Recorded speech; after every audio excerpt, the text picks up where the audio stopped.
ಅನೇಕ ಸ್ಥಳಗಳಲ್ಲಿ ಗಣೇಶ ಶೋಭಾಯಾತ್ರೆ ಹಾಗೂ ಗಣೇಶ ಸಂದರ್ಭದಲ್ಲಿ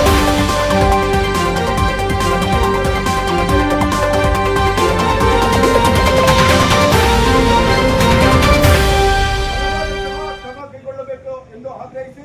ಅದೇ ರೀತಿ ನಮ್ಮ ರಾಜ್ಯದಲ್ಲೇ ವಿಶ್ವ ಹಿಂದೂ ಪರಿಷತ್ನ ಅನೇಕ ಮುಖಂಡರುಗಳ ಮೇಲೆ ಬೇರೆ ಜಿಲ್ಲೆಯಿಂದ ಬೇರೆ ಜಿಲ್ಲೆಗೆ ಹೋಗಿ ಧಾರ್ಮಿಕ ಕಾರ್ಯಕ್ರಮದಲ್ಲಿ ಭಾಗಿಯಾಗಬಾರದು ಅಂತ ರಾಜ್ಯ ಸರ್ಕಾರ ಆ ಒಂದು ಜಿಲ್ಲಾಡಳಿತದ ಮೂಲಕ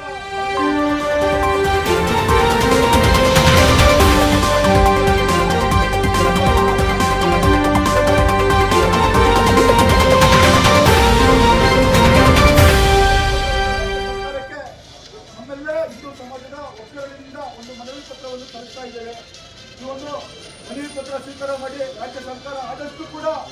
ಹಿಂದೂ ಧಾರ್ಮಿಕ ಭಾವನೆಗಳಿಗೆ ಧಕ್ಕೆ ತರದ ಹಾಗೆ ಮುಂದಿನ ದಿನಗಳಲ್ಲಿ ನಡ್ಕೊಳ್ಳಿ ಅಂತ ಒಂದು ಭಾವನೆ.